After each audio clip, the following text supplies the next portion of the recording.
Hello students, good afternoon. मी Pandey madam. आज आपण EVS 1चा 4th चॅप्टर इन्व्हायरमेंटल बॅलन्स बघणार आहोत. मागच्या लेसन नंबर 3 अर्थ अँड इट्स लिव्हिंग थिंग्स, त्याच्यात आपण बघितलं अर्थच्या लेयर्स, लिथोस्फिअर, हायड्रोस्फिअर अँड ॲटमॉस्फिअर. लिथोस्फिअरमध्ये आणि त्याच्यानंतर आपण बघितलं 1/3 पार्ट हा लँडचा आहे आणि 2/3 पार्ट हा वॉटरचा आहे पृथ्वीचा. ठीक आहे. त्याच्यानंतर आपण हायड्रोस्फिअरमध्ये काय काय कन्स्टिट्यूट होतं, लेक्स, water in the form of ice, ground water हे हायड्रोस्फिअरमध्ये येतं हे बघितलं. ॲटमॉस्फिअरच्या लेयर्स बघितल्या, ट्रोपोस्फिअर, स्ट्रॅटोस्फिअर, मेसोस्फिअर, आयनोस्फिअर, हेक्सोस्फिअर. आणि एक माहिती बघितली की अर्थच्या 13 किलोमीटर्सवर ट्रोपोस्फिअर असेल, ट्रोपोस्फिअरच्या 50 किलोमीटर्सवर स्ट्रेटोस्फिअर असतं. त्याच्यानंतर वॉटर सायकल बघितली. वॉटर सायकल म्हणजे वॉटर वेपर वर म्हणजे ॲटमॉस्फिअरमध्ये जातात, ते थंड होतात, त्यांचे ढगं होतात आणि त्या जेव्हा ढगं जड झाले तेव्हा त्यांच्यातून पाणी पडते, असं वॉटर सायकल. त्याच्यानंतर बायोस्फिअर आपण बघितलं. बायोस्फिअर म्हणजे जेवढे पण लिव्हिंग थिंग्स हायड्रोस्फिअर, लिथोस्फिअर आणि ॲटमॉस्फिअरमध्ये राहतात ते मिळून बायोस्फिअर होतं. एक्झरसाईज बघितली होती. एक्झरसाईजचे मी तुम्हाला फोटो सेंड केले होते, ते तुम्ही लिहिले असेल. ठीक आहे. तर आता आपण formally 4th chapter environmental balance म्हणजेच पर्यावरण संतुलन, पर्यावरण समतोल म्हणजे इन्व्हायरमेंटमध्ये बॅलन्स कसं आहे, इन्व्हायरमेंट आपलं हे जे पर्यावरण आहे ते चालत कसं आहे, कशामुळे ते बॅलन्समुळे, त्यांच्यात बॅलन्स आहे, त्याच्यामुळे हे इन्व्हायरमेंट आहे, पर्यावरण आहे. तर त्याची आपण माहिती या लेसनमध्ये बघणार आहोत. तर first try this. Ask the elders in your family to take you to the riverside or to a lake or stream. आता बघा स्क्रीनवर बघा, तुम्हाला एक पिक्चर दिसत असेल. त्याच्यात फॅमिली एका रिव्हरच्या किनाऱ्यावर, रिव्हर साईडवर गेलेली आहे. तर तुम्हाला सुद्धा तुमच्या फॅमिलीसोबत एखाद्या वेळेस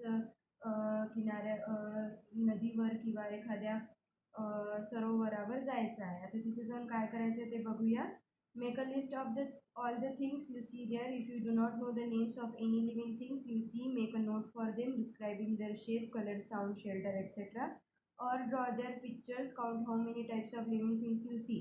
आणि तिथे गेल्यानंतर तुम्हाला तिथे कोणकोणते लिव्हिंग थिंग्स दिसतात, कोणते प्राणी दिसतात, कोणते पक्षी दिसतात हे तुम्हाला लिहायचं आहे. जर तुम्हाला त्यांची नावं माहिती नसेल तर तुम्हाला त्यांचे पिक्चर ड्रॉ करायचं आहे किंवा तुम्हाला त्यांना डिस्क्राईब करायचं आहे की त्यांचे शेप कसे आहे, त्यांचे साईज कसं आहे, त्यांचं ते कुठे राहतात, हे सगळं तिथे तुम्हाला नोट करायचं आहे. ठीक आहे. Now repeat the activity near your house, in the school, garden or in a field. आता हीच ॲक्टिव्हिटी तुम्हाला तुमच्या घराजवळ परफॉर्म करायची आहे किंवा एखाद्या शेतात किंवा स्कूलच्या गार्डनमध्ये परफॉर्म तुम्ही करू शकता. तर तुम्हाला हे आढळून येईल की जेवढे लिव्हिंग थिंग्स तुम्हाला एखाद्या नदीवर किंवा एखाद्या सरोवरावर दिसतील, तेवढे लिव्हिंग थिंग्स तुम्हाला तुमच्या घराजवळ किंवा गार्डनमध्ये किंवा इतर कोणत्याही ठिकाणी दिसणार नाही. ठीक आहे. तर हे तुम्हाला तिथून ऑब्झर्वेशन मिळेल. Second, can you tell first, in the course of your observation, did you notice any signs of the presence of the living things, though the living things themselves were not seen?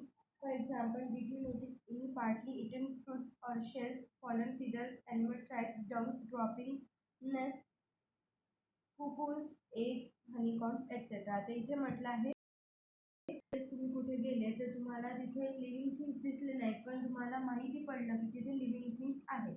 तर कशावरून तुम्हाला माहिती पडू शकतं की तुम्ही एखादं फळ बघितलं जे अर्ध खाल्लेलं आहे, त्याच्यानंतर तुम्हाला प्राण्यांचे किंवा पक्ष्यांचे तुम्हाला तिथे पंख दिसले किंवा प्राण्यांचे केस वगैरे तुम्हाला तिथे पडलेले दिसले. ॲनिमल ट्रॅक्स म्हणजे प्राण्यांचे किंवा पक्ष्यांचे तिथे तुम्हाला पावलं दिसले. डंग्स, ड्रॉपिंग्स म्हणजेच आपण त्याला अंडे वगैरे म्हणू शकतो. त्याच्यानंतर नेस्ट म्हणजे त्यांचे घरटे तुम्हाला दिसले. कुकून्स म्हणजे आपण त्याला म्हणू कुकून्स म्हणजे कोश. कुकून्स म्हणजे कोश. काही जे प्राणी असतात ते कुकून्सच्या स्वरूपात त्यांचे अंडे देतात, लाईक अर्थवॉर्म. ठीक आहे. कॉम्ब म्हणजे मधमाशांचे जे पोळं असते ते तुम्हाला दिसू शकते तिथे. ठीक आहे. सेकंड, कुड you observe any micro organism, तुम्हाला सूक्ष्म जीव दिसले आहेत का ते तुम्हाला सुद्धा तिथे नोट करायचं आहे, micro organisms. Then third, how many types of the living things did you see at the places you visited? Did you think you saw all the kinds of the living things that belong there? Did you see that the same living things at various places or different ones? आता इथे तुम्हाला विचारलं आहे की तुम्ही एखाद्या प्लेसला visit केल्यावर, एखाद्या प्लेसला जागेवर गेल्यावर तुम्हाला किती प्राणी, किती लिव्हिंग थिंग्स दिसले, किती लिव्हिंग थिंग्स दिसले आणि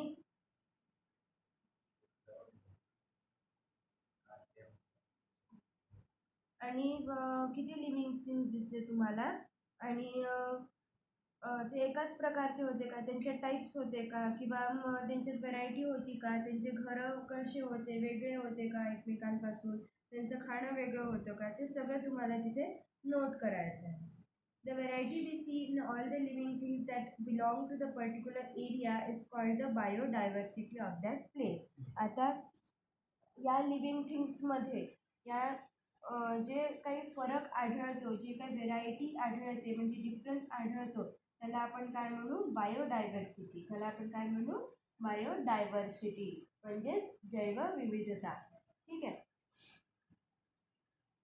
पुन्हा can you tail which one of the places you visited shows greater biodiversity. आता इथे तुम्हाला विचारलं आहे की तुम्ही अशी कोणती जागा बघितली आहे किंवा कोणती जागेवर तुम्ही गेले आहे जिथे मोठ्या प्रमाणात तुम्हाला बायोडायव्हर्सिटी दिसेल, म्हणजे मोठ्या प्रमाणात तुम्हाला वेगवेगळ्या प्रकारचे प्राणी पक्षी तुम्हाला तिथे दिसेल. ठीक आहे. To study the biodiversity of the place, scientists make a large number of the observations. They make these observations in the different conditions such as day and light in different seasons, etc. आता बायोडायव्हर्सिटीचा अभ्यास करण्यासाठी, biodiversity कशी असते, काय असते, biodiversity आपल्या अर्थवर exist का बरं होते, त्याच्यानंतर बायोडायव्हर्सिटी कोणत्या प्लेसवर आढळून येते, हे सगळं स्टडी करण्यासाठी सायंटिस्ट एक्सपेरिमेंट करत असतात, ऑब्झर्वेशन काढत असतात.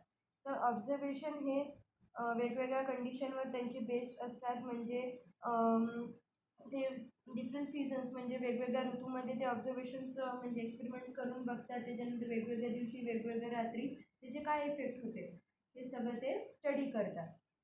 They use special devices to make the observations of the living things that are found at great heights or depths as well as of microorganisms. त्यांच्याजवळ काही स्पेशल डिव्हायसेस असतात हे सगळं स्टडी करण्यासाठी.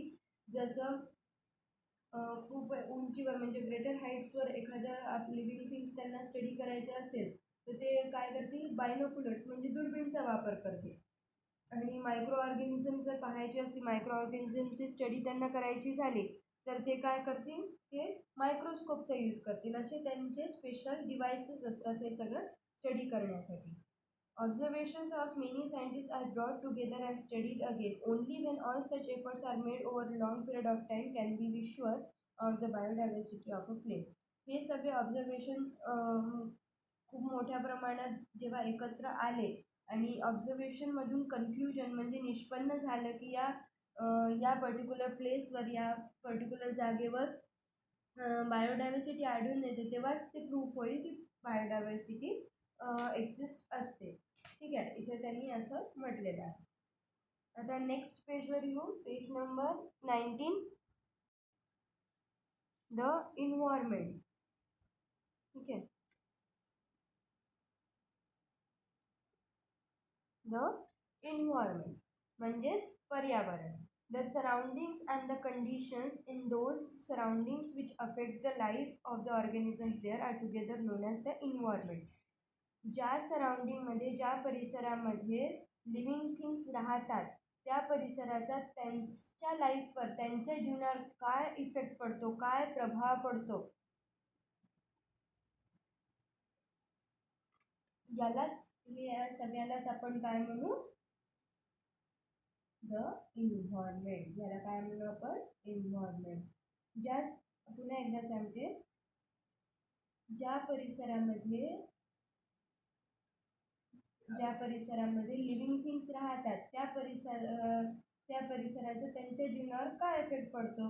तर हे जे सगळं आहे ते इन्व्हायरमेंटमध्ये इन्क्लूड होतं. ठीक आहे.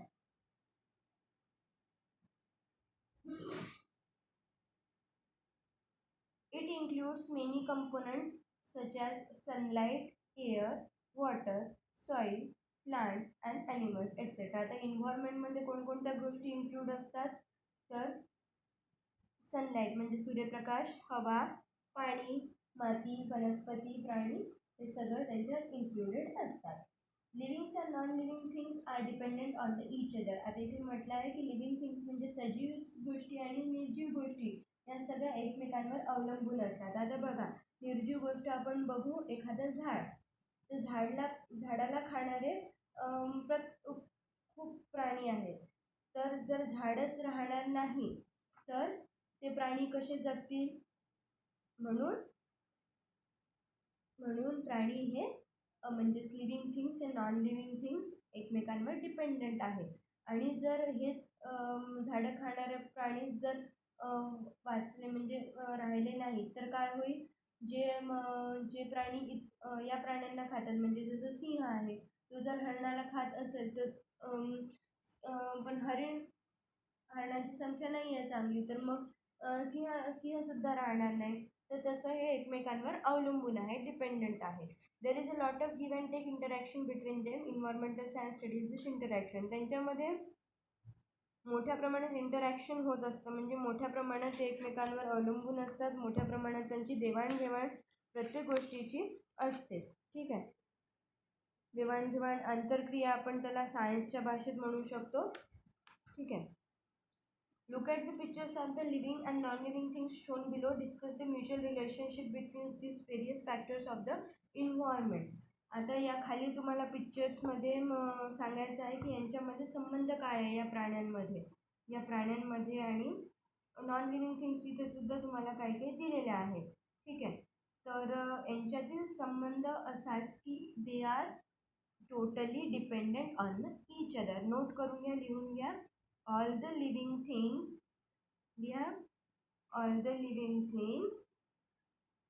and non-living things are totally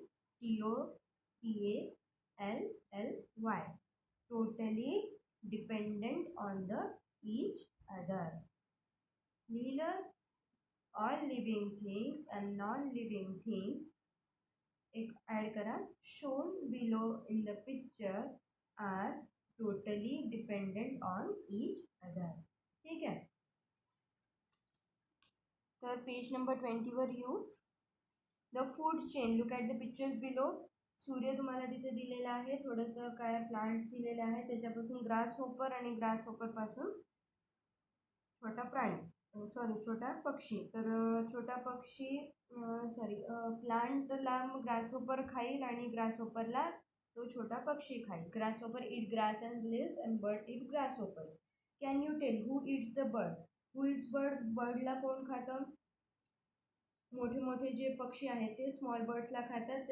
अजून कॅट आणि म्हणजे किंवा सापसुद्धा बर्ड्सला म्हणजेच पक्ष्यांना खातात. तर याचं उत्तर राहील bigger birds, cats and snakes eats the birds. ठीक आहे. नोट करून घ्या. याचे फोटो मला पाठवा लिहिणं झाल्यावर. ठीक आहे. What is the food of the plants. आता प्लांट्सचं खाद्य कोणकोणतं आहे. तर प्लांट्सचं खाद्य हे ते आपलं खाद्य कशापासून कोणत्या प्रोसेसद्वारे बनवतात. फोटोसिंथेसिसद्वारे. तर फोटोसिंथेसिससाठी कोणकोणते गोष्टी नेसेसरी आहेत. First sunlight, water, minerals, carbon dioxide, air. ठीक आहे. हे सर्व गोष्टी इथे नेसेसरी आहे. तर याचा आन्सर काय राहील. Sunlight, water, minerals, carbon dioxide and air constitutes the photosynthesis. म्हणजे फॉर्म्स द फोटोसिंथेसिस असं तुम्ही सुद्धा लिहू शकता. ठीक आहे. तर याचा आन्सर असेल आहे. तर याची मला फोटो काढून तुम्ही पाठवायचे आहे. ठीक आहे. आजचं तुमचं हे होमवर्क. तर समोरचा जो पार्ट आहे ते आपण पुढच्या पिरियडमध्ये पाहू. ठीक आहे, पुढच्या पिरियडमध्ये बहुतेक तुमचा हा लेसन कंप्लीट होऊन जाईल. Okay, next we will see next period. Okay, bye, thank you.